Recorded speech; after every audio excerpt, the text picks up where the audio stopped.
Hello, Vivian.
Hello, Andy.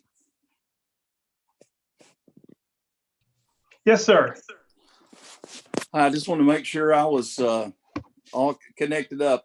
I'll probably go back on mute and we start at 6, right? Correct. Yes. Okay. Thanks so much. Thank you.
Hey, everybody.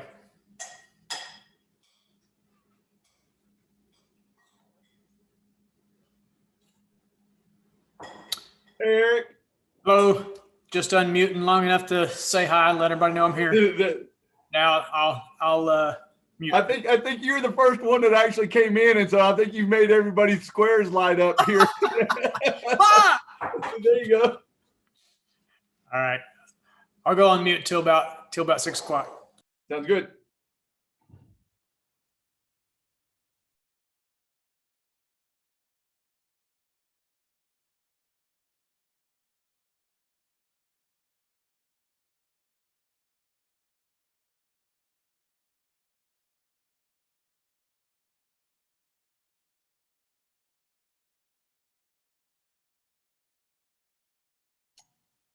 Hey, Jeff.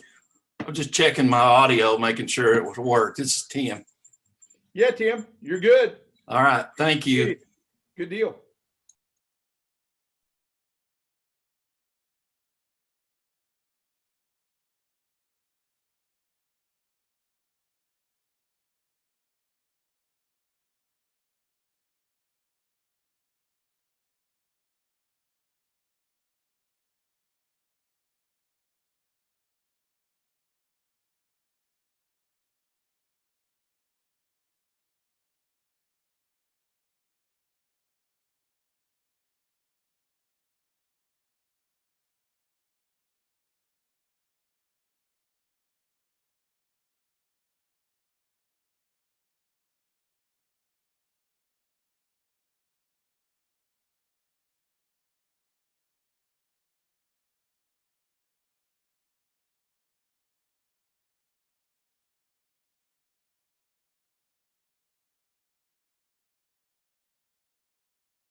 Welcome, Mr. Kearns. Thank you for being here tonight. Thanks. Good to be here.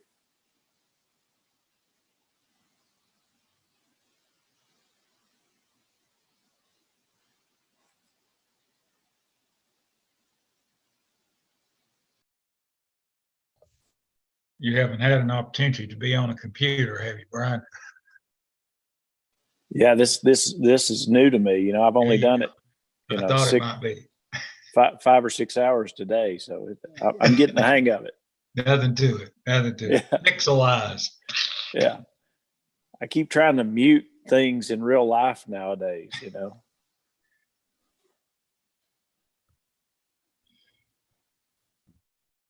Oh, I have 5:55. We'll be starting in 5 minutes.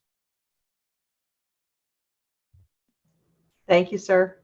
Uh-huh.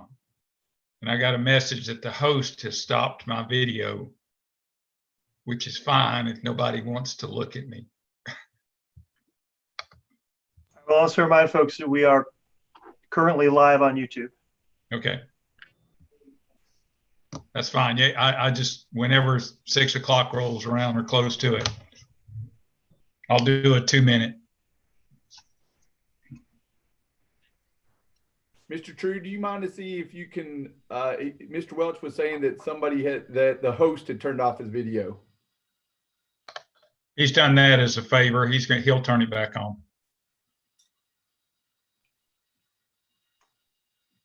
Is it working now? There it is.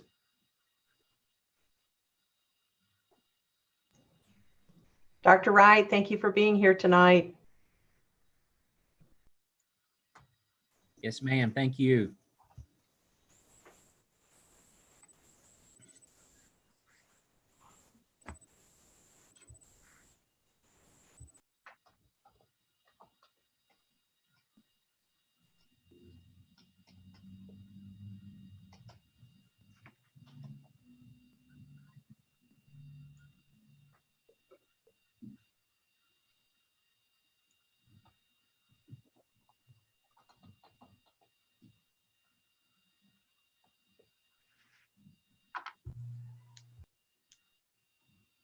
Dr. Hampton, thank you for being here tonight.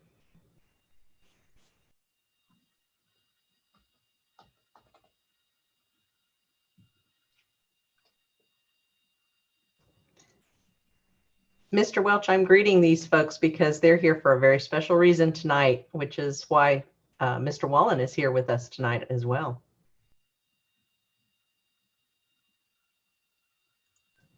Kelly, thank you for being here tonight. Thank you for having me.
We're at 1 minute.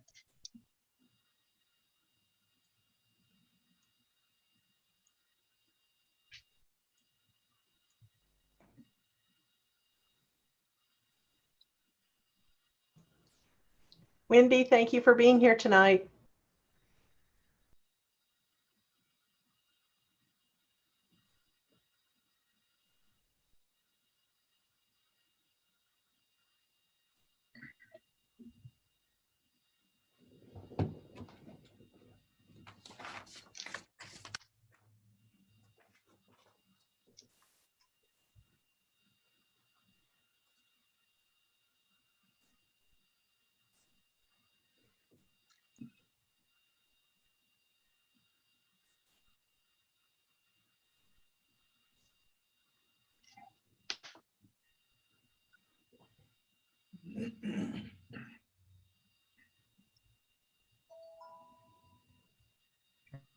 Are we ready? Looking for Andy for a thumbs up. We are good. We are live on YouTube and recording. Thank you very much. Good evening, everyone. I'm Jim Welch. I'm the president of the Kingsport Board of Education. I want to welcome you to this regular business meeting of the Kingsport Board of Education. I also want to make a special mention. We welcome this evening our new member, Mr. Tim Dean, who was appointed by the Kingsport Board of Mayor and Aldermen. And I was privileged to witness Mr. Dean's swearing in ceremony this past Friday. So we certainly welcome him to this meeting. With that, I call this meeting to order and ask Ms. Altizer to call the roll, please. All right. Board President, Mr. Jim Welch. Present. Board Vice President, Mrs. Julie Byers. Present. Mr. Tim Dean. Here. Mr. Todd Golden. Present. Mr. Eric Heisch. Present.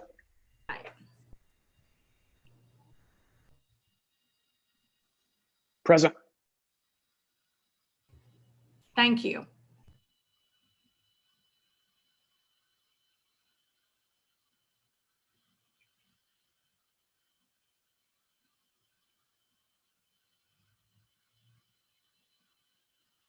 Mr. Welch may have frozen there on the screen.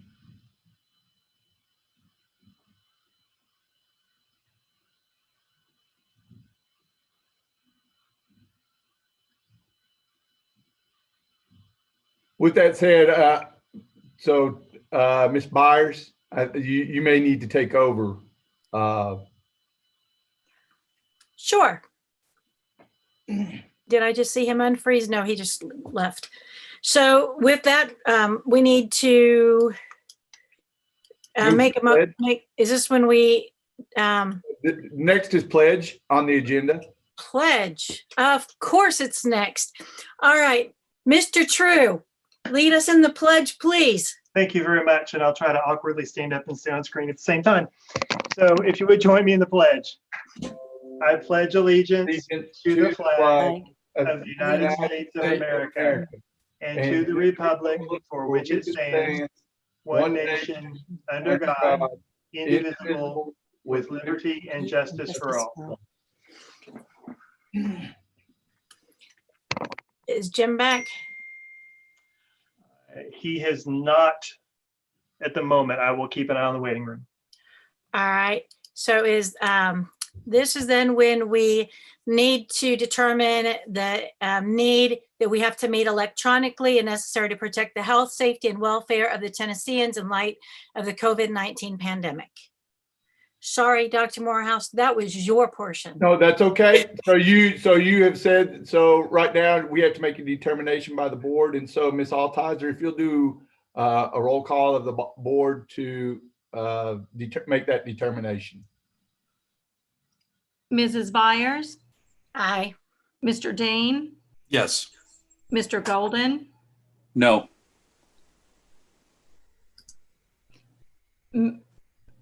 Mr. Heisch. Yes. Mr. Welch. Is he back? He is not returned. That was three out of 5. And so, well, 3 out of 4, really. Okay. Yeah, 3 out of 4. And so we will. Mr. Welch is rejoining the meeting. Mr. Welch, we were voting on if approval for the determination of meeting electronically being necessary. Do you vote yes or no on that?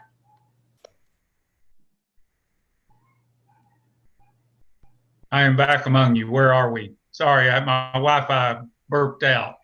We're on item 1.3, the approval of determination for the meeting electronically being necessary. Do you vote yes or no? Is it for me to vote? Yes, sir. Yes, I vote yes. Okay, thank you. So now we're up to item 1.4. Mr. Welch, additions are to the agenda. Okay. Thank you. Mm-hmm.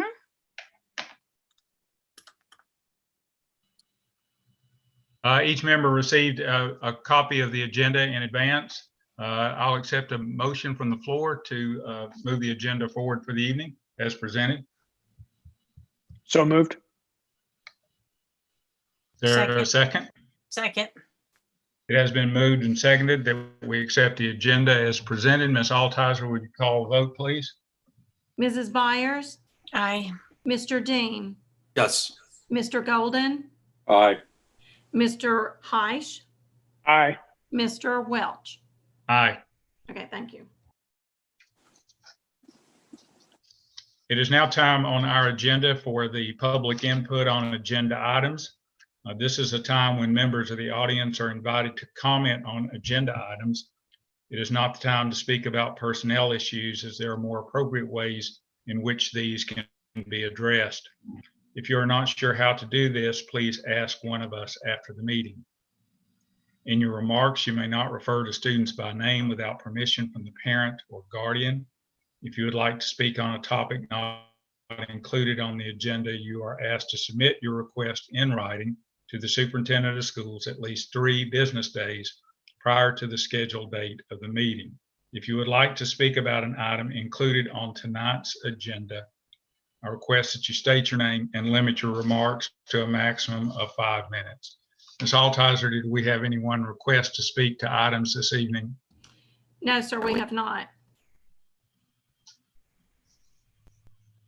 That said, we will move along. It is now time to accept the consent agenda as it was presented to you in the notes. I'll accept a motion from the floor that we accept the consent agenda as presented. So moved. Second. It has been moved and seconded that the consent agenda be adopted. Ms. Altizer, if you'll call the vote, please, ma'am. Mrs. Byers, Aye. Mr. Dean, Aye. Mr. Golden, Aye. Mr. Heish, Aye. Mr. Welch. Aye. We're now on item 3, business items. Mr. Fred Wallen, who is a member of the Kingsport City Schools Education Foundation Board of Directors, will present the names of 4 focus grants being awarded to Kingsport City school teachers for the Board of Education's consideration and approval. I welcome you to our meeting, Fred. Mr. Wallen, you're muted. There you go. I wanted to make sure that I didn't sneeze on anybody before. Andy, you have my presentation to put up?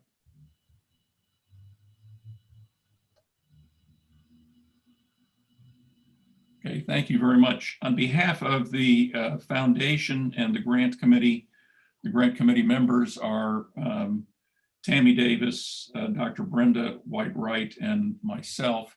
We have 4 grants that have been requested and have gone through the approval process of the foundation. On the last page of the presentation, which I believe you have a copy, we have a total of expenditures, and from the that's $1,439.11. So if we go back to the second slide, thank you. Want to, first of all, this recommendation or this grant request comes from Roosevelt School, and Mrs. Kelly Hernandez is the teacher who submitted it. She is here today along. Is Dr. Wright also with us tonight? Okay, we want to thank them very much. This is the beginning of our process in trying to support teachers in unique ways that need to be funded outside of the normal process. And we have money and we're looking for grant requests. So here are 4 that we have approved and we're awaiting your approval. The first grant request is on sensory room equipment. It's a cost of $404. The objective is to provide equipment designed to support classroom success of students kindergarten through 5th grade with autism or other sensory processing disorders. The piece of equipment is called a steamroller, and you can see why that's an apt name. It's designed to work on motor planning skills, body awareness, and shoulder stability.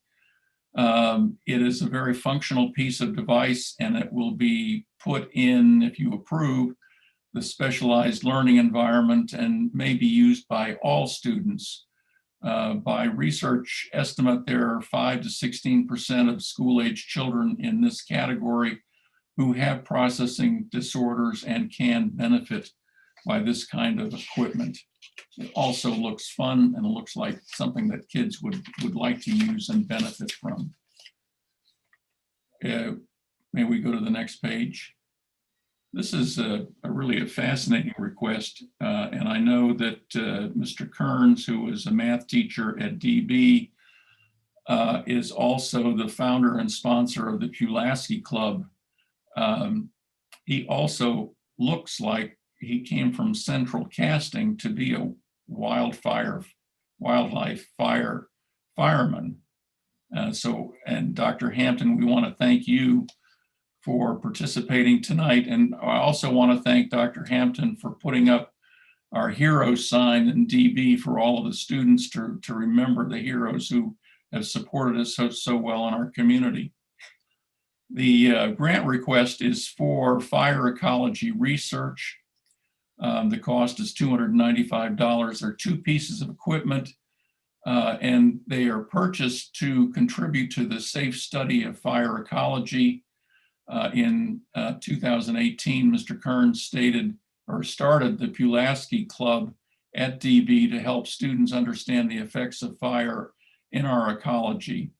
It also includes students from AP Biology and Earth Science who measure, sample, and evaluate the effects of wildlife fire and in managing our natural resources. The 2 pieces of equipment are a drip torch, which is the red one on the left, and a collapsible backpack firefighting pump, which can be used to control the fires. It's a fascinating and unique opportunity for our students. That's somebody that wants me to update my car insurance. In any event, it's a fascinating thing. 11 students have already earned certificates in wildland fire behavior from the National Wildlife Coordinating Committee. Students also work with wildland firefighters, foresters, and wildlife biologists to understand their roles in conservation. It is believed that DB has the only on-campus fire ecology research area in the country. I think it's just a marvelous opportunity. And these 2 pieces of equipment will help to improve the safety of the project for both the environment and the students. Mr. Kearns was also my granddaughter's math teacher, and she said that he was really a terrific teacher. So I just wanted to pass that on. The next one comes from Andrew Jackson Elementary and Wendy Jones Harrison is the teacher who submitted the request, and the principal is Dr. Kyle Loudermilk. The equipment is required for electrical circuitry training, and the cost is $240. The objective is to provide all 3rd grade students with an understanding of electrical energy. Students will design, create, and test their own electrical circuit projects. The equipment is in addition to what the schools have already provided, but it is to provide lithium batteries, copper foil, diode lights, cardstock, clips, and tape, so that when the projects are completed, the students can take these home and enjoy them with their families and show them what they're really learning in school. The students will utilize engineering principles of planning, testing, changes, which is always occurring, and sharing results. Students will also use the cross-cutting concepts of cause and effect and energy and matter. This supports the Tennessee State Science Standards for 3rd grade by applying scientific ideas to design, test, and refine a device that converts electrical energy to other forms of energy using open and closed simple circuits. The last request is from John Adams and Roosevelt Elementary. The teacher is Sarah Good, who is an English as a second language instructor and certified in that. And the administrative supervision is provided by Dr. Smith, Dr. Harrell, and Dr. Wright. The grant request is for Pocket Talk translators.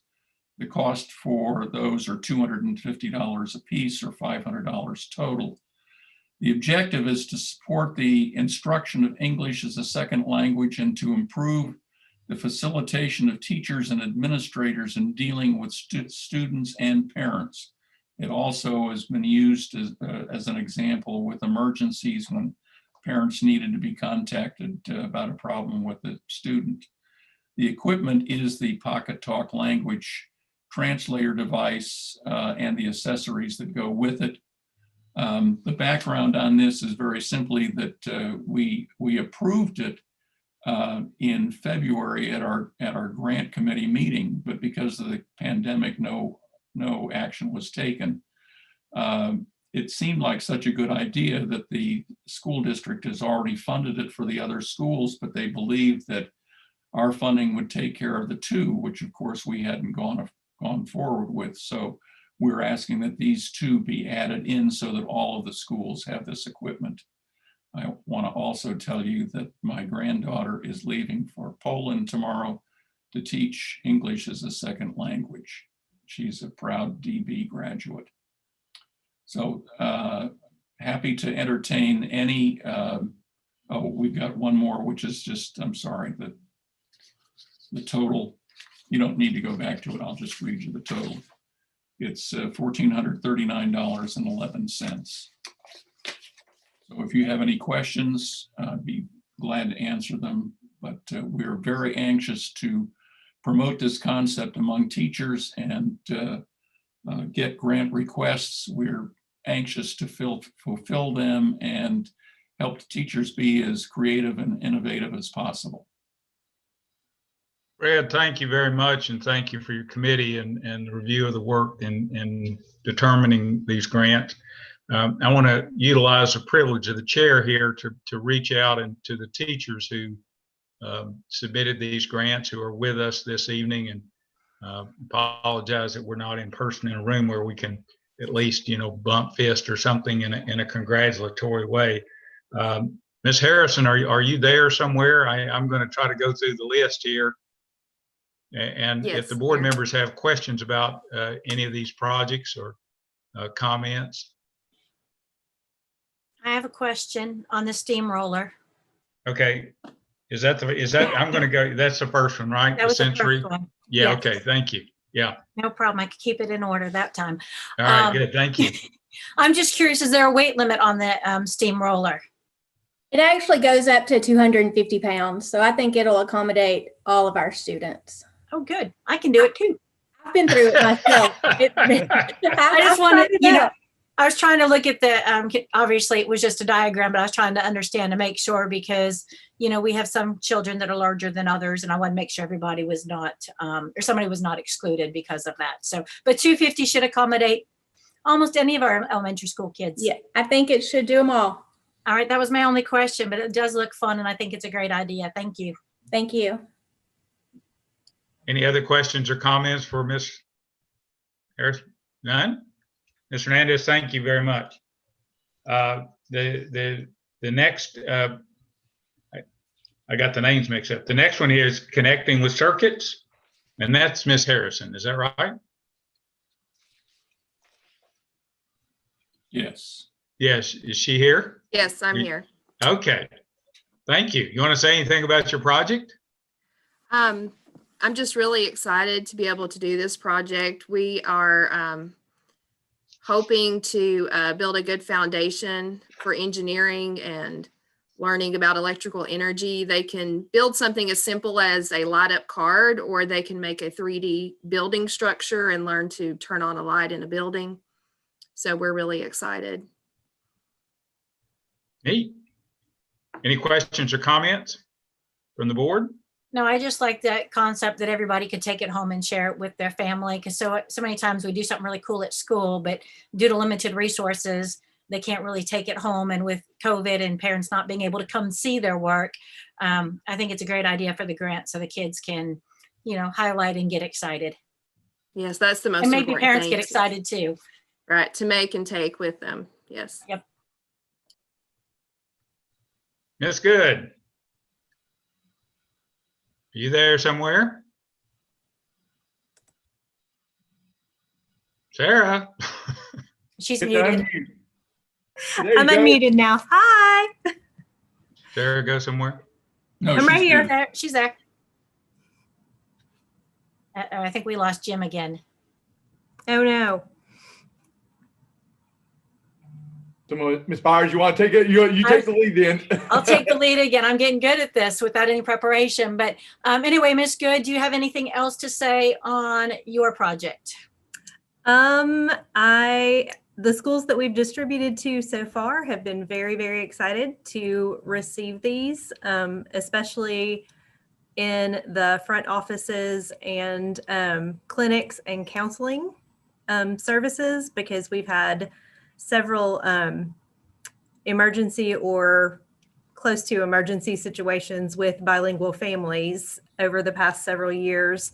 And this is a great way for the school to be able to communicate that information with families quickly. It also is really useful in the classroom. I saw it at Central High School in Knoxville on a visit to observe their ESL program, and they used it in a bilingual algebra class with a lot of success. So it's a very cool little device. So I'm excited to have them at each one of the schools now. So I do have a question, because it did look like an interesting advice or a device, obviously not cheap. So each school is going to have one. Yes. And so if there's a child who English is their second language, what if we have 4 of those of different families in different classrooms, and somebody's struggling? Then what do we do? Do we just rotate it one day a week, or how does that work? It would be up to the schools to determine. Most of the elementary schools, at least the 2 that I work with, have worked to concentrate most of their ELL students within at least the same learning center, so that they can share that. We've used it more with parents so far than we have with the students. So most of the use has been communication with families and parents, especially with COVID and a lot of the information that needs to be communicated to those families, or confusion over scheduling and things like that. Okay, thank you. Any other questions or comments for Ms. Good? Mr. Kearns, I didn't forget you. I have a special question for you. All right. How do you keep everybody at Dobyns-Bennett from registering to participate in this project? I mean, the opportunity to start a fire and put it out at a school. I know Bob Bingham. I don't know if you all know him, but if you do, you'll appreciate this comment. He calls it the Arson Club. So no, I'm actually surprised as well, because I do have a lot of interest. But when, at the beginning of every school year, the first year I had 40 kids show up to the first after school meeting. And then after I start talking about what we're going to do, I think it's kind of a generational thing of, I want all the fun, the glory stuff, but I start to mention, you got to invest some time in the learning on your own, doing some, nationally recognized FEMA courses. And so most of the students that I take out in the field with me have invested 15 or 20 hours of their own time in addition to their other studies just for this club, which is a testament to, like you're saying, to the uniqueness and exciting opportunity that if you have a high schooler want to do 15 or 20 hours extra stuff online, especially now, there must be a cool reward, and there is. So. Yeah, that's got to be. When I was talking with you earlier today, I went away thinking that's got to be one of the most unique high school experiences that a student can write down. I mean, if you want something that separates what you did in high school from just about every other kid in every other high school in the country, it's this, right? Yes, sir. And it's getting that exact response is coming from a lot of colleges, as especially one senior right now who's wanting to major in natural resources. She's applying to Oregon State, Penn State, North Carolina State, Virginia Tech, Georgia, Tennessee, and every interview she has, she obviously she throws that in there, and she says they're just blown away. She said that's graduate level research you're doing on a high school campus with fire on the ground, and so it's very unique, and yeah, it's turning some heads when our students go out and say, this is what I got to do in high school. And then it's making people like me say, man, I wish I'd have had that when I was in high school. Of course, I probably wouldn't be teaching if I'd have gotten fire on my radar that early. Yeah, you would, man. So. You're exactly where you belong, and you know it. Oh, I'm proud of you. As long as I can teach fire. See, that's the perfect world. So we make you teach math so you can teach fire. Yeah, that's right. Yeah. Well, thank you all and I'm sorry for taking the floor there. Anybody else have any questions or comments for Mr. Kearns? I don't have questions for the teachers, but I'd like to make a quick comment. I want to say thank you to the Kingsport City Schools Foundation for supporting these grants, for inspiring innovative thought on the behalf of our teachers, and really, as we've just illuminated, while it inspires teachers, the people who get to benefit from inspired teachers are engaged students, and so excited for that. But the foundation gives a portal for how our community can be involved into our classrooms and supporting innovative ideas that these grants represent. I'm excited to see if any of these things are things that we will replicate across our district. And so thank you, teachers, for submitting the grants. Thank you to the foundation for helping to support them. And as board members, as you vote to approve this, these dollars aren't in our budget. And so what you're voting for is to accept these dollars into our budget so that we can award these grants to these teachers. Right. So the motion then would be to accept $1,439.11 into our budget from the Kingsport Education Foundation Incorporated for dispersal for these approved grants. Is that correct? That would be accurate. Okay. I will accept the motion for that from the members. Well, it's really tough to accept money into our system. I will second that. Ms. Altizer, if you'll call for the vote, please. All right, Mrs. Byers? Aye. Mr. Dean? Yes. Mr. Golden? Aye. Mr. Heish? Aye. Mr. Welch? Aye, with a few exclamation points. Teachers, I just so appreciate your innovation, and to the administrators for supporting them in this quest, and I hope you inspire other teachers to do what you've done. Thank you so much. Appreciate it. Mr. Fry, you going to join us for a while? Yes, sir. All right. We're at item 3.3 or 3.2, professional services agreement with Barge Design Solutions. Better start. Tonight I have 4 architectural engineering agreements for the board's consideration.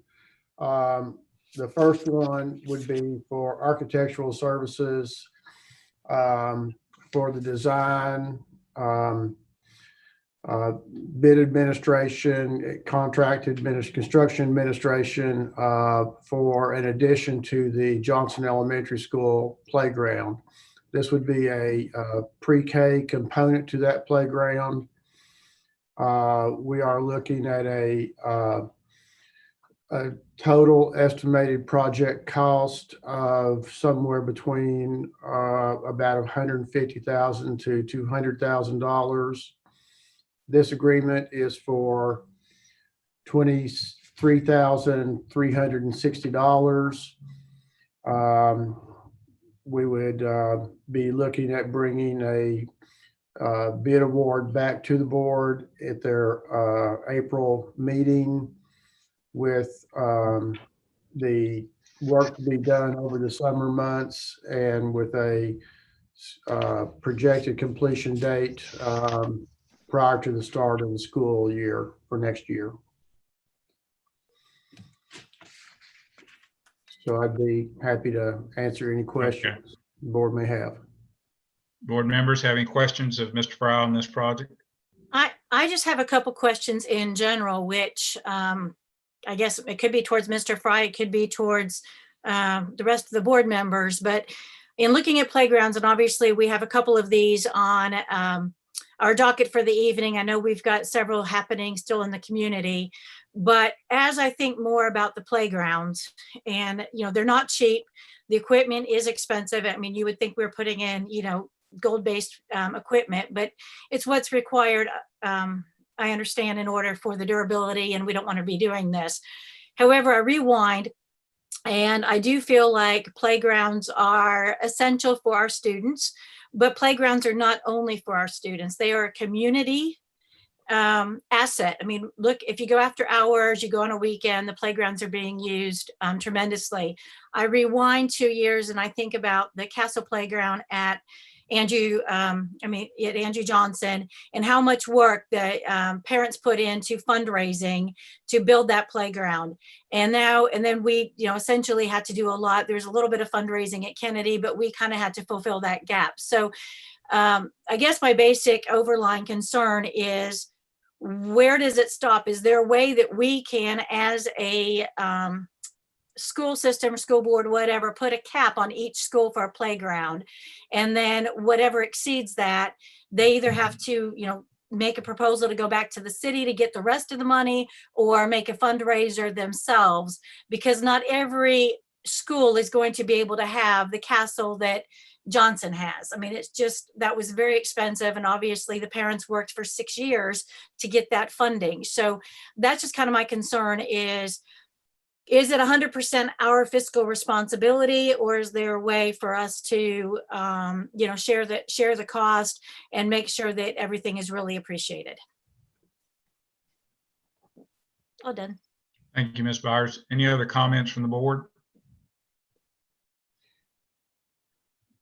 Let me make one comment on that. Is that okay. I failed to mention that, is that there has been $50,000 raised by the Johnson PTO to go toward the cost of this project.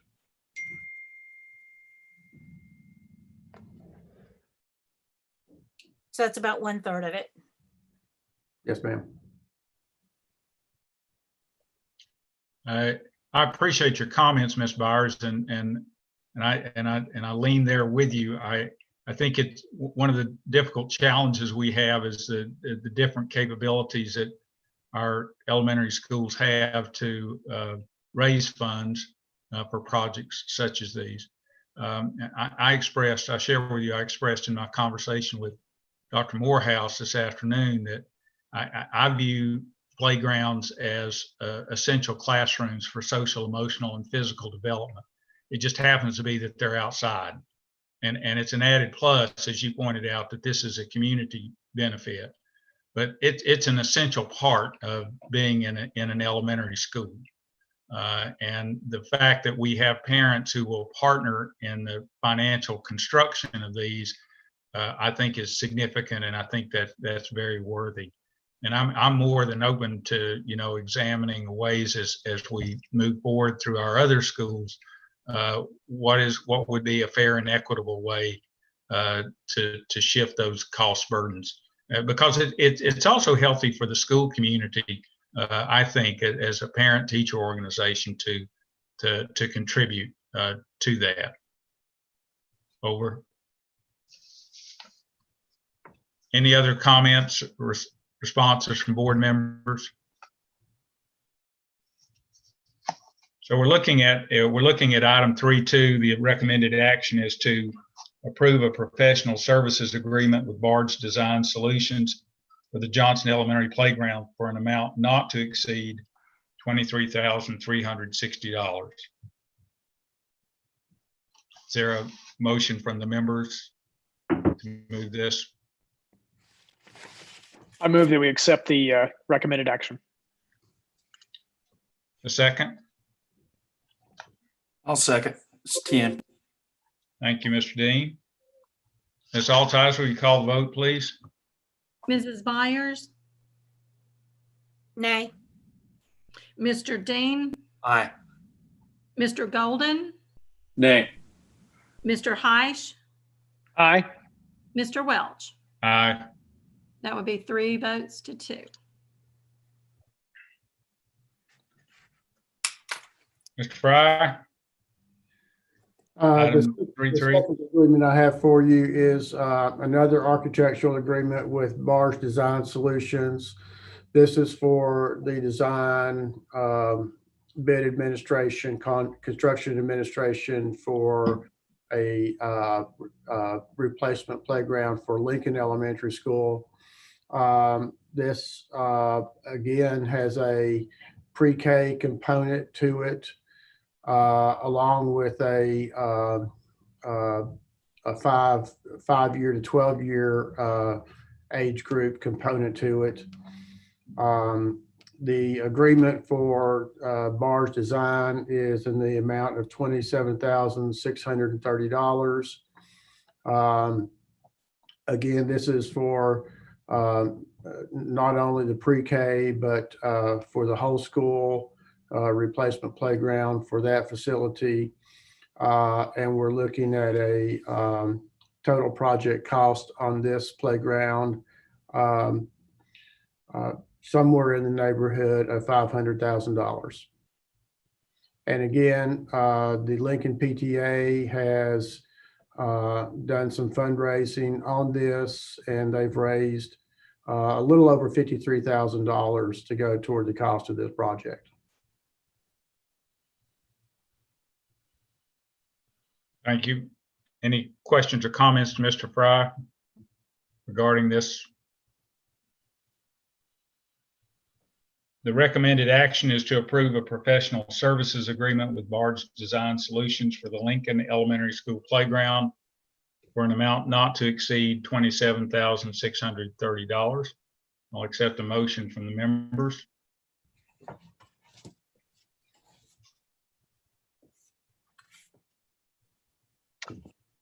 I'll move that we accept the recommended action. Is there a second? The chair will exercise a second on that. Ms. Altizer, you call the vote, please. Mrs. Byers, Nay. Mr. Dean, Yes. Mr. Golden, Nay. Mr. Heish, Aye.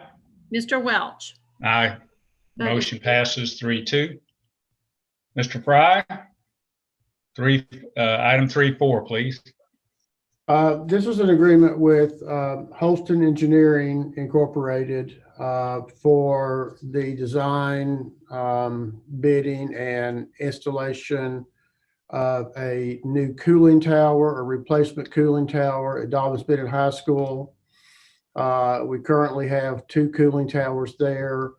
The existing towers are in need of constant repair and are really past the expected life for this type of equipment. We'll be replacing the 2 towers with a larger, more efficient cooling tower, and it probably be relocated from the current location of the 2 towers that we currently have, to bring it a little bit closer to the main building, reducing some of the piping and electrical length of piping and electrical connections to the cooling tower. As you can imagine, this again is a large project. We're looking probably again, this project with the engineering fees, the cooling tower, this will also involve, there's some pumps that feed this cooling tower. I think we currently have 5 pumps. They're hoping to reduce the number of pumps. But we're looking at a total project cost on this probably in the range of $550,000 to $600,000. I'd be happy to answer any questions if I can. Any questions or comments for Mr. Fry on this?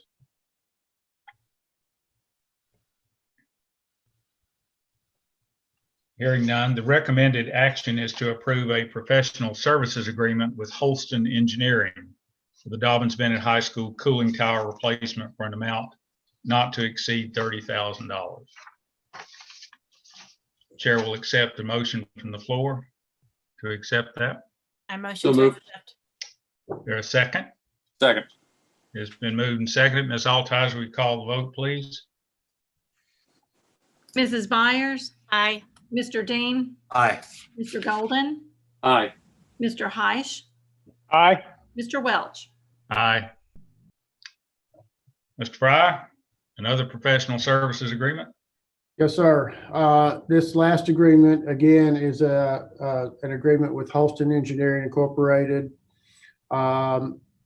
This is for the replacement of 2 electrical switch gears that control the power going into the main building at Dobyns-Bennett High School. The power comes off the transformers and into these switch gears, and the circuit breakers and so forth control the power that gets distributed throughout the school.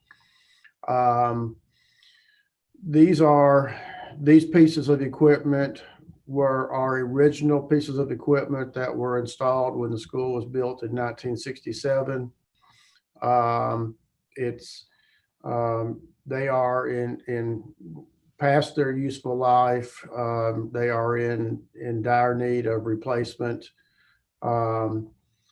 Again, these are not inexpensive pieces of equipment. We're looking probably at the equipment alone is probably $200,000 for each of these switchgear components. So again, we're looking at a total project cost of probably $450,000 to $500,000. Hopefully these pieces of equipment will last as long as the first ones. I doubt that's going to happen, but hopefully they'll last a number of years. But the proposal from Holston Engineering is to complete this work for $22,500. Questions or comments to Mr. Fry regarding this agreement? When will this take place? We will hopefully bring this back to the board for a bid consideration at your March meeting. The work will have to be done during the summertime. We're looking at probably, I would think, a maximum of a 2-week power outage for the replacement of each switch. One controls about half of the building, and obviously the other one controls the other half. So we'd be looking at, half of the building, the power being down for a 2-week period, and the other half for another 2-week period. I've talked with Dr. Hampton about this, and he's here if he needs to comment on this, but we've talked, and he thinks that they can handle that outage. I do not think that this will have any effect on the Science and Technology building, the CTE or band building, but the rest of the school would be half and half. So yes, we're looking at this during probably mid-June to mid-July. Okay, thank you. Any other questions or comments? Recommended action is to approve a professional services agreement with Holston Engineering for the Dobyns-Bennett High School electrical switchgear replacement for an amount not to exceed $15,000. I'll accept a motion from the members. Motion to accept. Second, Second. Ms. Altizer, call the vote, please.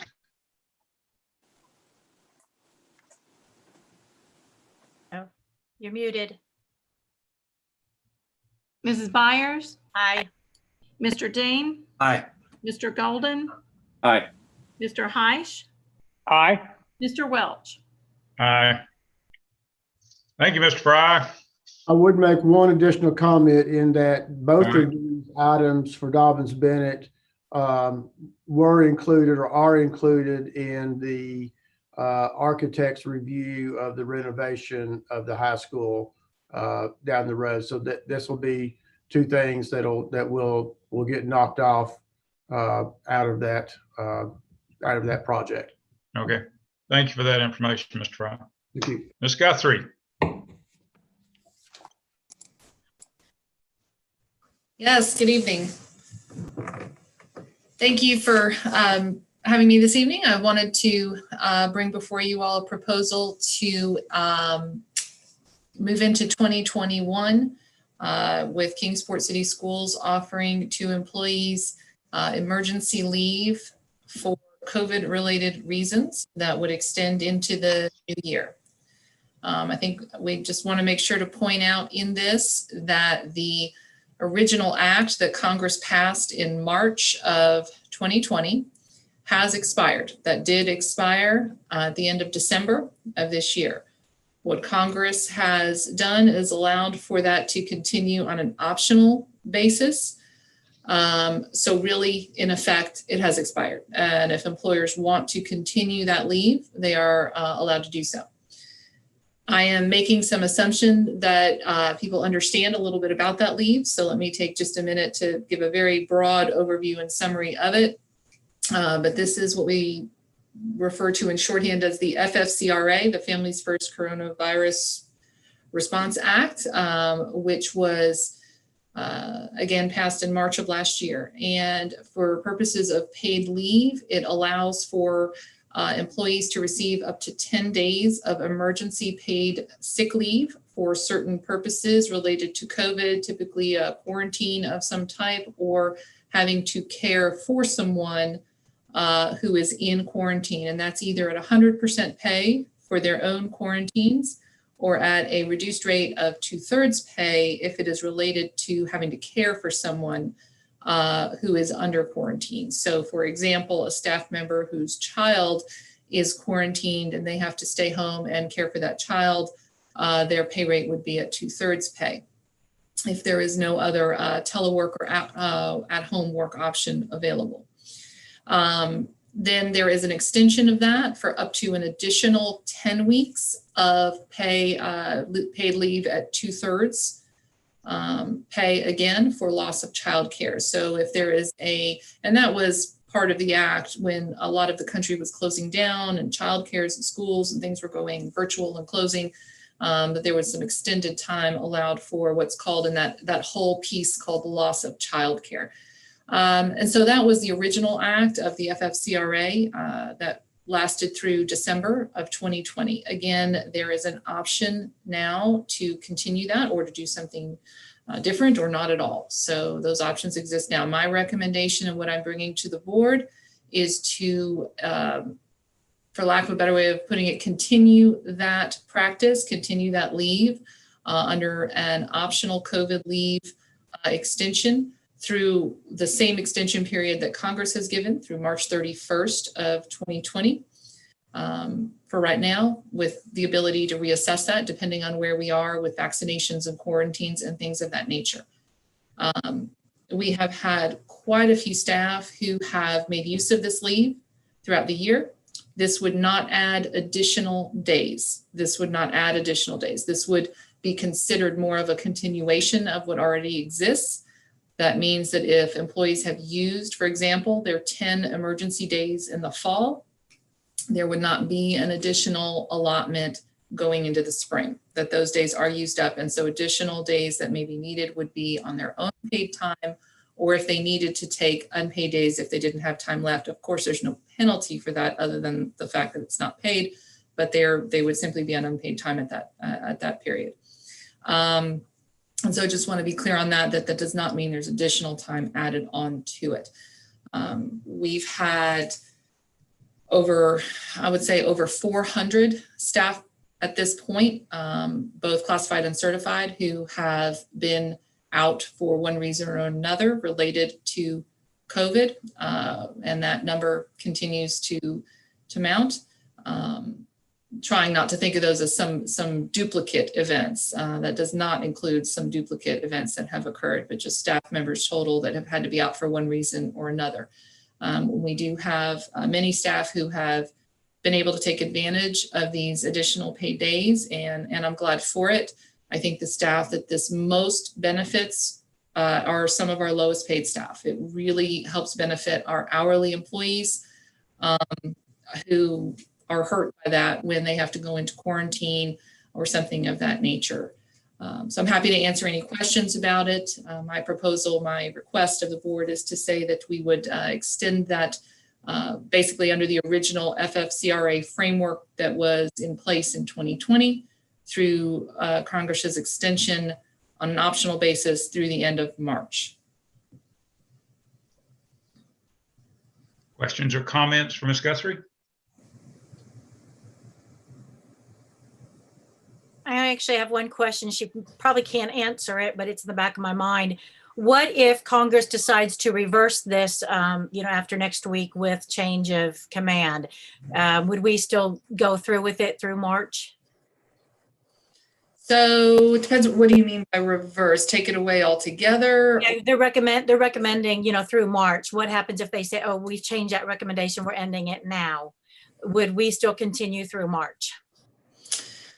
I think the answer to that would be yes. I would think by our action, what we're saying right now is that we're extending that leave because it's optional at this point. We can essentially put that in any form, any time period, any of those pieces that we would choose as a district. The district has a lot of flexibility on what to do with that, both with regard to the type of leave, the structure of it, how much is offered, and the time period involved. We could leave it open to be revisited should there be any further action by Congress and kind of add that piece to it so that if there's a change, we can revisit at that time.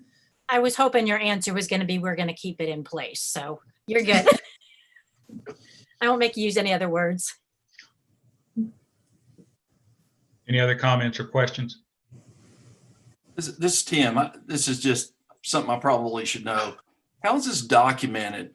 Like if an employee has an issue, is a physician consulted, or is it just, I was just curious how that works. Sure.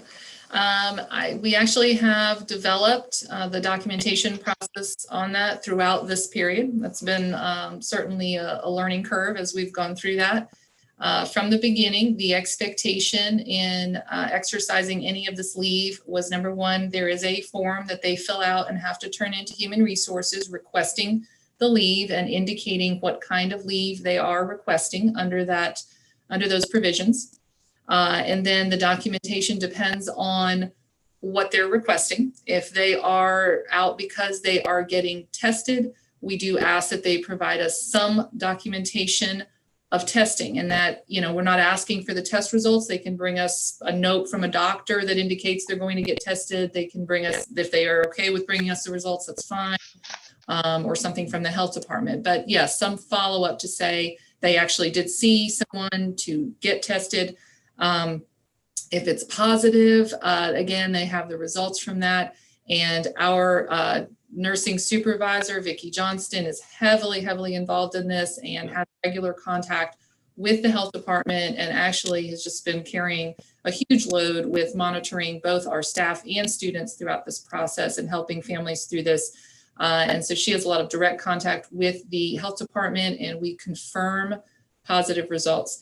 If it is because of a closure, of a school closure, typically, of course, we know that, whether it's ours or another district, we know those schools are closed. So we can, and they, again, if it is a loss of childcare, there is a Part 2 form that they have to complete and sign and return to us, that they are basically certifying their child has lost that service. They attend whatever that school or daycare location is, and that location is in fact closed for a period of time on that. So, and that all comes into HR. We track that through, well, just frankly, spreadsheets at the moment. You know, there's some lengthy spreadsheets going on and tracking systems in the background, and get likewise turned into payroll so that they can appropriately code, so that there is actually a system in place in our employee management system that codes the leave so that we can pull that out. I know Mr. Fry is going through that right now for W-2 purposes, because there is reporting that has to be done for 2020. And so that can be pulled out of our system. All those leaves are coded. Does that help? Sorry, it was kind of lengthy. Yeah. You know, it was kind of a HIPAA question as part of it too. That I assumed it was a process. I just have not read the policy, to be honest with you. Sure. And I'm just kind of looking for an executive overview, and you did a great job. Thank you. Sure. Jennifer, I think you mentioned this up front, but I just want to double check. You said 400 people had availed themselves of this, or did you give that number? I did. We have over 400 people that have been off of work for some period of time related to COVID leave. The number of people who have actually taken advantage of the paid leave is closer to about 300. So we've extended, if that makes sense. It's basically the people who have taken advantage of some amount of paid leave due to quarantines and other things that have taken advantage of that are about 300. Okay, thank you. Mm-hmm. Any other questions or comments?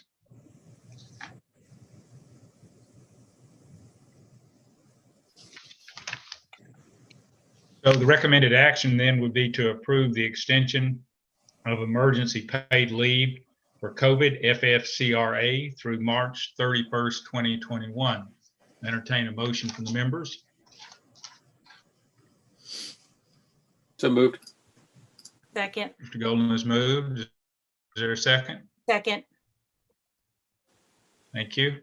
This motion has been moved and seconded. Ms. Altizer, call the vote, please. Mrs. Byers? Aye. Mr. Dean? Yes. Mr. Golden? Aye. Mr. Heish? Aye. Mr. Welch? Aye. Ms. Guthrie, thank you for that excellent summary. It's very much appreciated. Thank you. Dr. Sentiment, Dr. True. Thank you. I'll kind of lead off, and Brian and I are happy to talk this through with you. This proposal is basically a resolution being brought before you tonight for your consideration for an emergency suspension of a board policy. With COVID, we have this flexibility to waive policy. Remember, we did this last fall, and we wanted to come back to you. We said if we had other issues, we would want to come back to you and bring them up. And what we're bringing you tonight really is a review of policy 4.600 on grading and 4.700 on assessments as it relates to the weighting of exams for semester grades. There are weights in our policy right now that an end of course exam would weight 15% of the final average, as well as the final exam. We have some uniformity in that. What this proposal, what this resolution would do would authorize really the overriding a hold harmless of those exams for students to where they could be utilized if they helped the student's grade, but that they would not be utilized if they harmed them. Brian, do you want to add anything or additional information on that? Nothing to add. Okay. Part of the way that we've been looking at, at exams as they come in there, there's some things in there when it comes to EOCs as far as them coming back in time. We've dealt with that in the past, but this really would just create a hold harmless for students at the high school level when it comes to those exams, and of course, exams and finals. So just as a point of information and not to overly confuse things here, we're also in the process of comparing semester grades at the high school level this year and last year. Is that correct? Are we working on getting some numbers there, Dr. Morehouse? Now that just yesterday, all EOCs and final exams were completed. And so Right. we're now doing an analysis of semester grades to ascertain what, if any, effect COVID and what we've been going through has had on students. And so we are collecting that information. I will also say that we acted proactively. I had authorized, I was pretty confident that that the board would be, but just based on previous actions that you've taken, that you would be supportive of this waiver. And so had instructed our high school to be moving in that direction, and that your passing of this policy would be retroactive. I mean, to be able to do this officially requires board action to waive a policy. All right. Thank you. Any other comments or questions from the board? Yeah, I'm assuming that either state statute or Tennessee Department of Ed policy requires us to count EOCs at a certain percentage.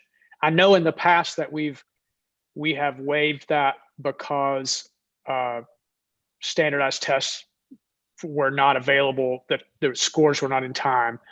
I'm assuming that probably is going to do that again.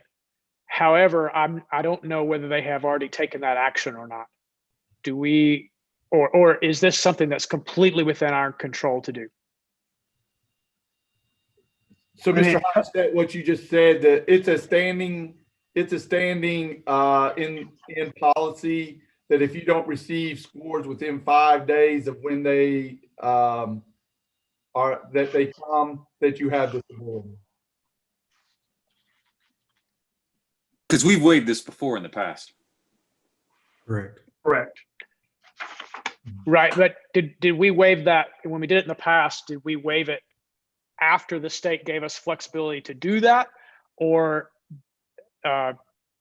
if the state had not given us flexibility to do that, could we have done that in the past? I guess the only thing I'm worried about is, what if the state doesn't allow this flexibility this year? And maybe I'm misunderstanding. Yeah, it is in rules and regs that if with approval, the superintendent can exclude EOCs from final grades if scores are not received by the district at least 5 instructional days before the end of the course. Mm-hmm. That is wording that comes that's referenced and comes in our policy 4.700. So that is something by policy that you do have the right, if we don't receive those scores within 5 days of the end of the course, to not include EOCs in the grade. So, Mr. H, we already have that flexibility, to answer your question. Okay. Thank you. Just double checking on that. Correct me if I'm wrong, but I think we've waived this for like 2 or 3 years in a row because the state kept getting it to us so late. No, but you just said that it was your last statement that gave you the ability to do this, that we did not receive the scores. Right. That's what I mean. I think that's the clarifying factor that I think Eric's asking about. Okay. I'm sorry, I'm pointing to things on my screen, and it's where people are on it. But I think it's the clarifying factor that you said right there is, yes, we have done this in the past, but it's been because we've not received the scores. Right. And so you have the flexibility due to the fact that we have not received the scores within 5 days of the end of the course. I think if I'm a parent at home, I appreciate hearing this because it's a step in the right direction. But if I'm also a parent at home, I'm heartened by the fact that I hear that we're working on grading behind the scenes, and we're collecting that, and something will be forthcoming. That this isn't the end of this board addressing what is taking place with our kids.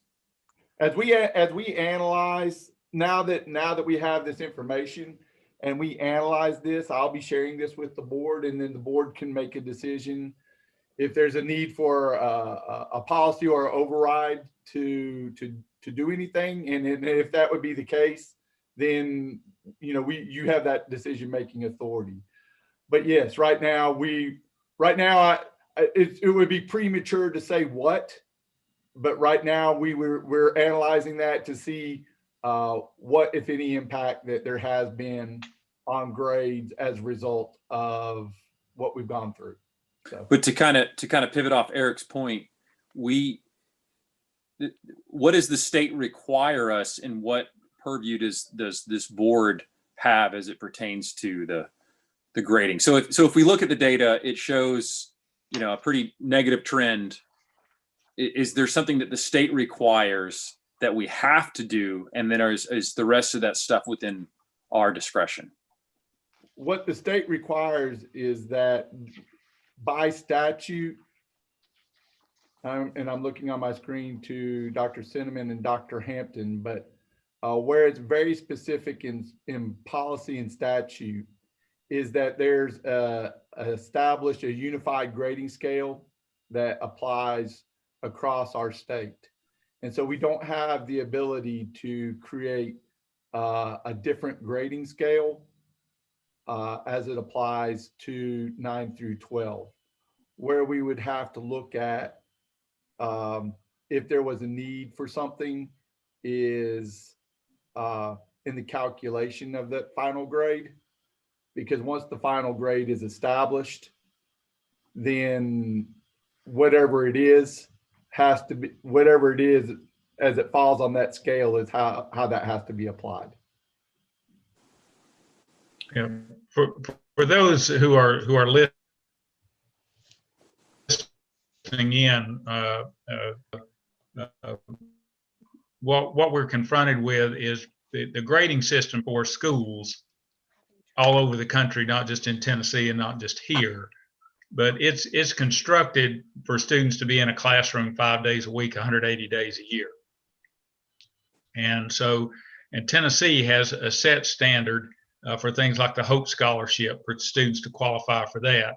So that different schools don't have different scales for what determines an A or a B or a C. And if I understand correctly, and please correct me if I'm wrong, there's also there's a state mandated part about weighting of courses. But the grade scale is a fixed thing that we cannot move. Where teachers have tremendous latitude and have, I know, been merciful, but where teachers have latitude is in how those grades are earned in those classes that we will hopefully take care of with an action here to extend that part, with it counting 15% of the grade.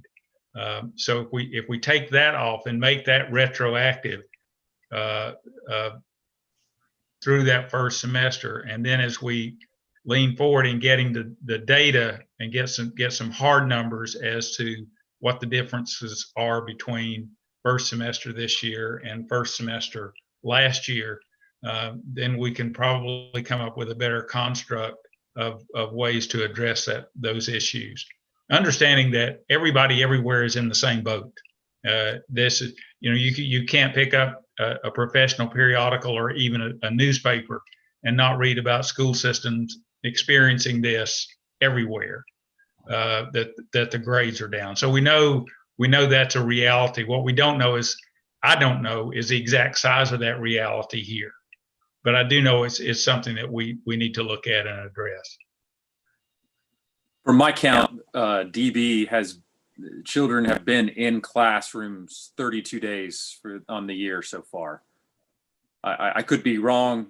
Dr. Hampton could correct me if he's counted differently, but at some point we actually hit a date to where there's no way in which our kids could actually be in school. They would be more days out of school than in school for the entire year. And I think that date's quickly approaching. Even if they went back 5 days a week, we still wouldn't be able to catch them up, because we've already passed the 90-day Mark, it's 180 days total, and we passed 90 days, and now we're 2 weeks into the next 90 days. So to your point, Mr. Welch, it needs to be something. I just want all parents that are listening in and watching this to know that this is going to be addressed, that the board has heard their feedback. They understand the pain that the kids have gone through. We are sympathetic. We understand. I'm sorry, I'm not speaking for the whole board. I'm sympathetic. I understand.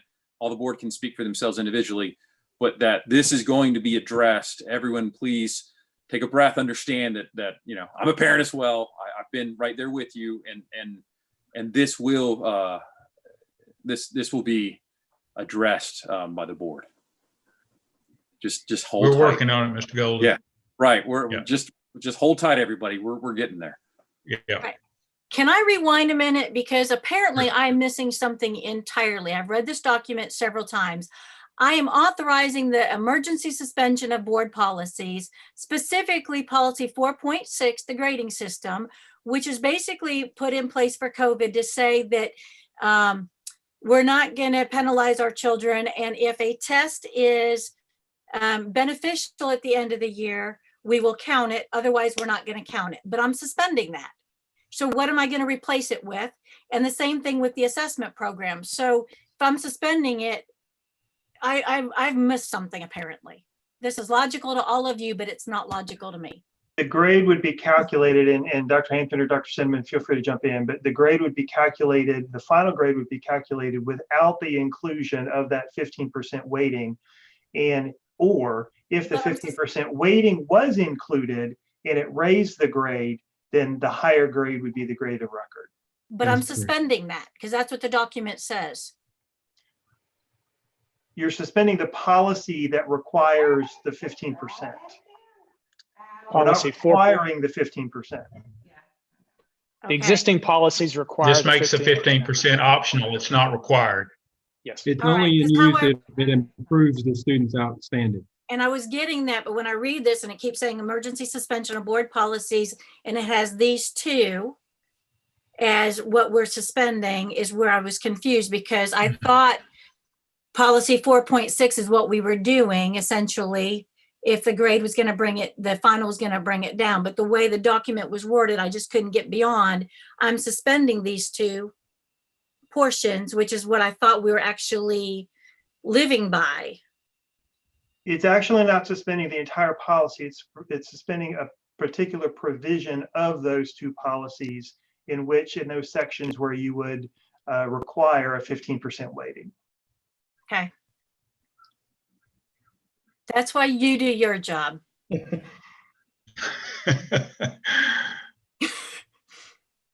We'd still be reading documents if you had me doing policies.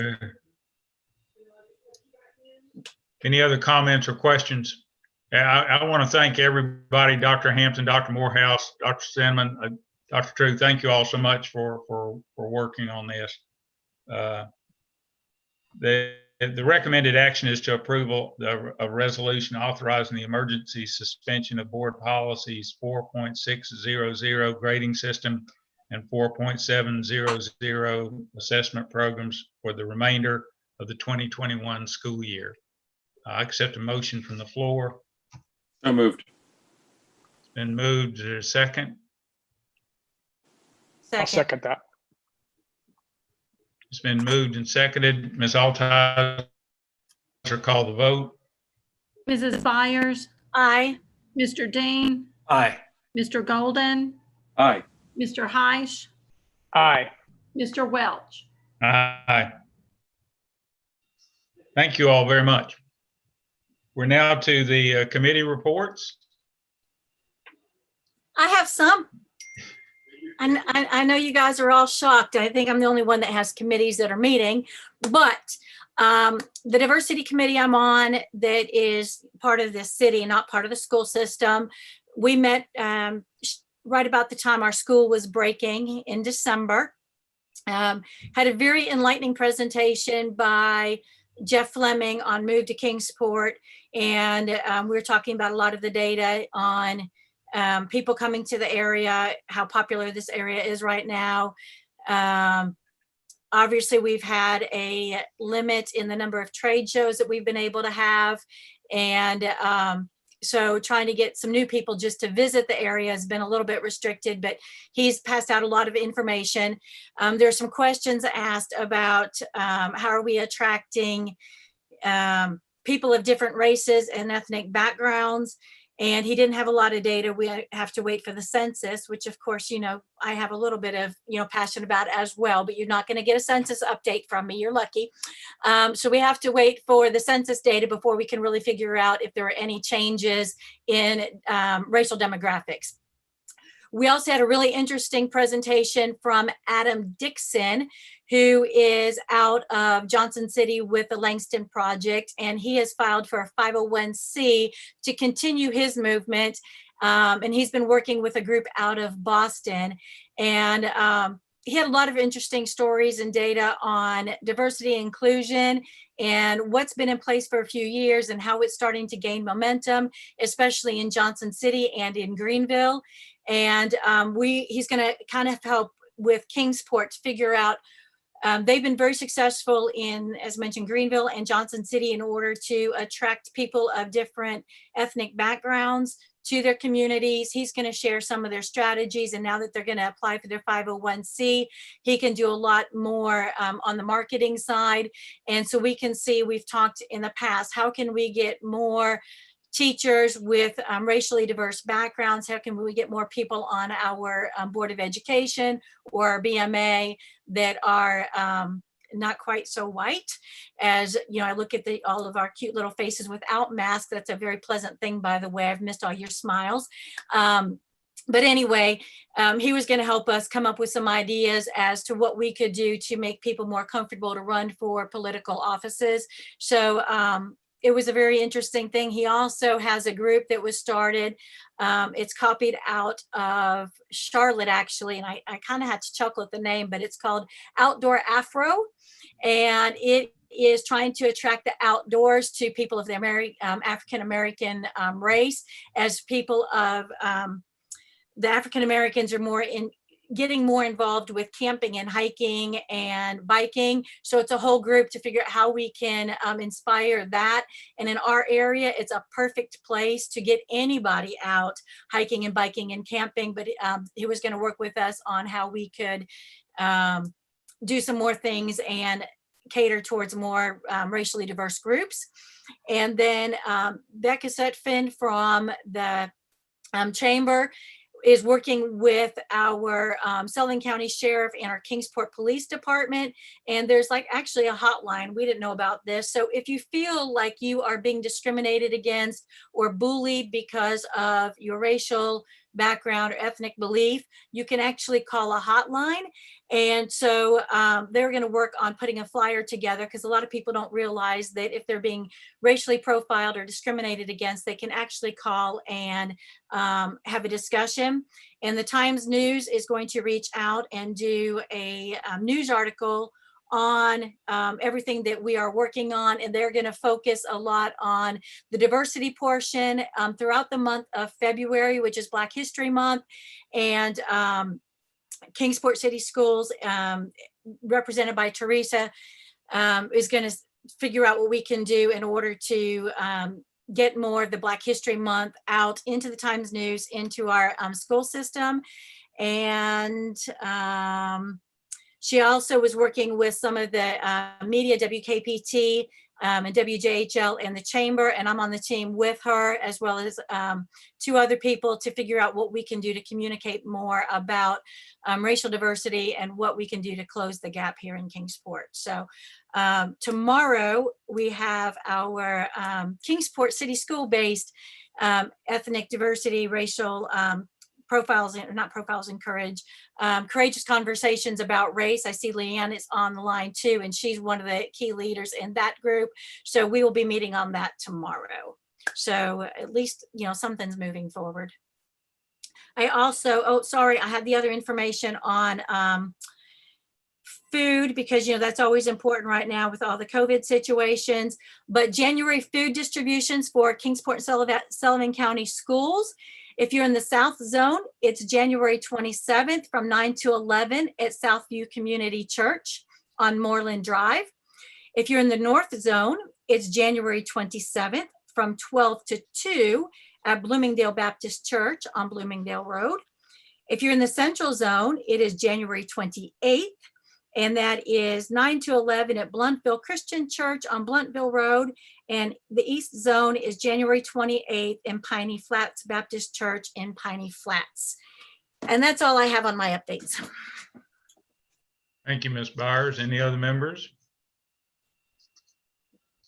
Well, let me interject that I participate in the Kingsport Education Foundation, and Mr. Wallen reported the results of our meeting earlier in this meeting, and I serve on the legislative committee as well. And the kickoff of that is on Friday, January 29th, with a virtual legislative breakfast that's sponsored by the Chamber of Commerce. Also, we have the Legislative and Legal Institute of the TSBA is coming up, meeting February 15th, 16th. I haven't heard anything regarding the status of that meeting changes. Are there any other board members other than I who are planning to participate in that? No? Okay. All right. Dr. Morehouse, we'll turn it over to you, sir. Wait. Can I say one more thing? Sorry. With Leanne being on and the diversity thing being so hot and heavy right now, Leanne, did you have anything to add about the committee that you were operating? A quick summary. Sorry to catch you off guard. That's okay. I don't have anything prepared specifically to say. Just enjoying the journey. I can't express my overarching concern for our future generations and our community with regards to race relations and what's going on in the bigger picture nationwide. With this pandemic hitting kids and families in our community, these are important discussions to have. So I'm excited to be a part of the solution and be looking and working with some of the best minds in Kingsport, teachers and educators who are highly invested to work towards solutions and proactive steps, help shape the future. Thank you. Thank you. All right, now Dr. Morehouse, I'm sorry. Okay, that's all right. First off, again, want to acknowledge Mr. Tim Dean. Welcome to the Board of Education. Looking forward to working with you over the coming months ahead. Grateful for your experience, having previously been a board member, and so looking forward to the upcoming months. We have lots of big things that you get to contribute to. And thank you. And let me say, since you were kind enough to acknowledge it, how much I appreciate the opportunity to serve Kingsport again. And it was hard to say yes, but it was even harder to say no. But I'd like my fellow board members to really understand how seriously I take it, and that how much work I put in it in the past, and I'll do so in the months ahead. As you probably read, I have no interest in running for the position in the next election, but I would just encourage you to consider that I take it extremely seriously, and that's irrelevant to my work ethic around it and how much I care about the children of Kingsport. So I just hadn't had a chance to talk to you all, and I take the Sunshine Law extremely seriously too.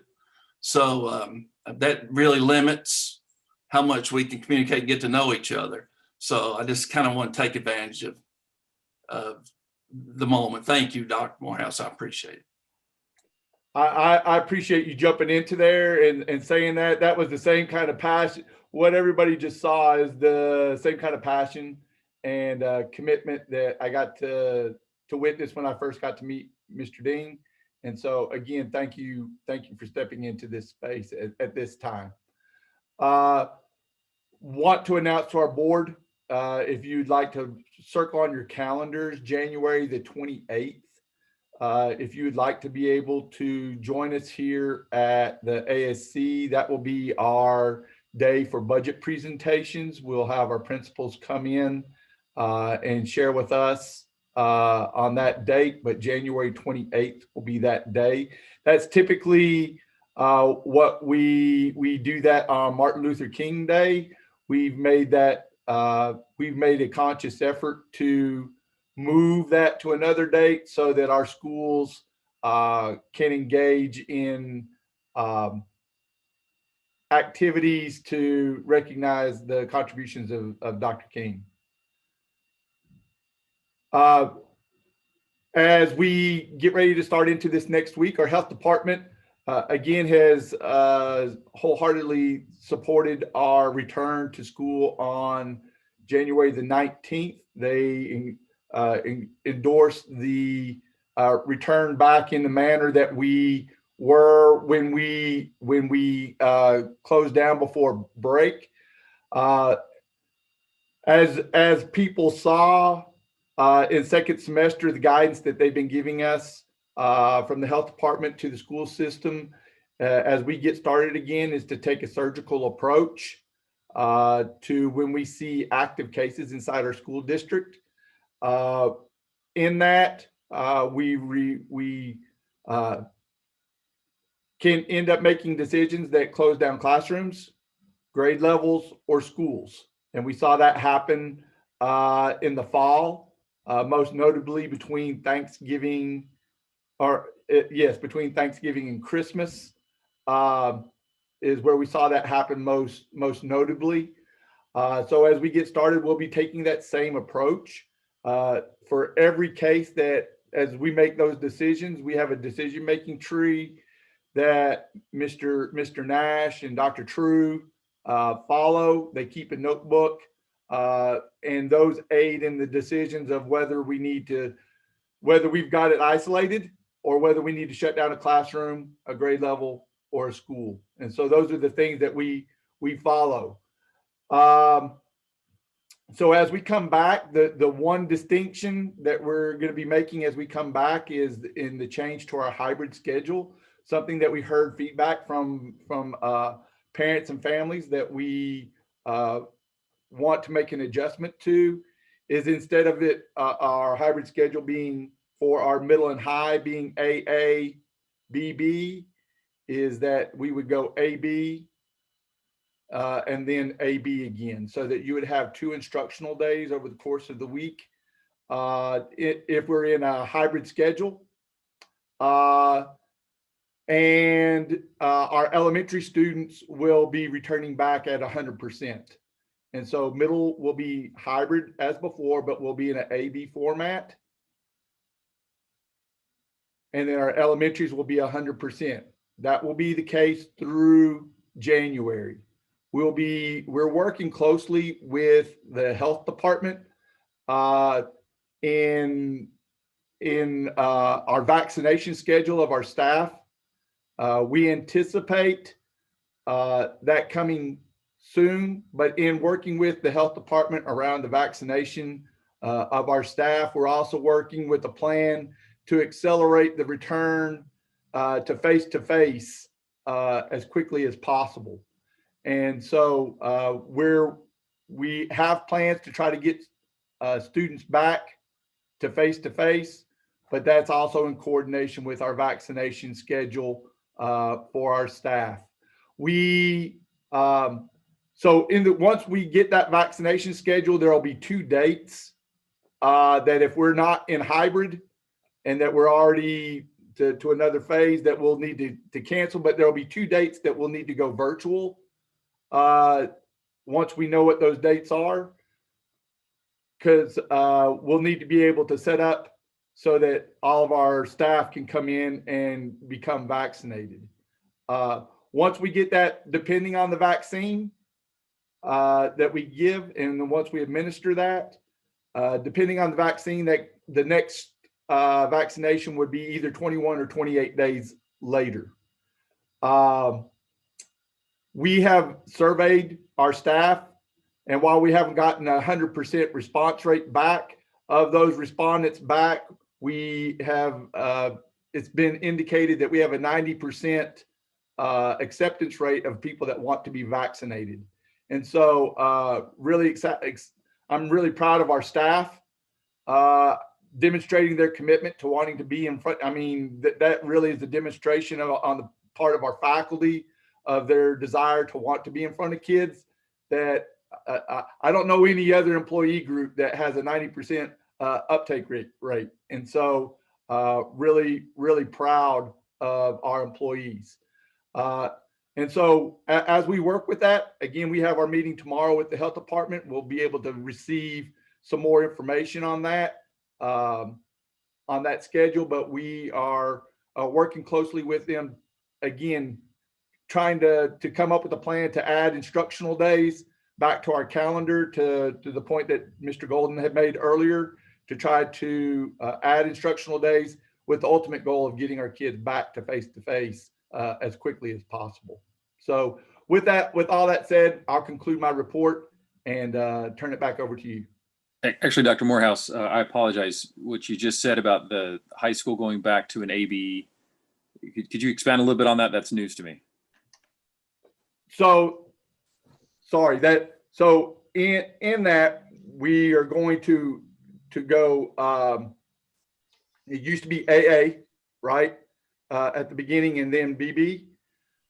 So right now what we had found out is that the delay in instruction, the feedback that we had gotten was that delay in instruction was potentially contributing to checking out. And so we have reviewed that and trying to spread those instructional days out over the course of the week so that students will get in front of their teacher 2 times in the week, spread out over more time, so that maybe the days in between, that they can be a little more engaging and that teachers can respond on what's happened in the first half of the week, and then also be able to plan better for what instruction needs to look like on the second half of the week, and be able to get to see all their students while they're seeing them twice already. They're not necessarily just repeating the same lesson. They could be delivering that in a different format. So we'll be moving to that AB format.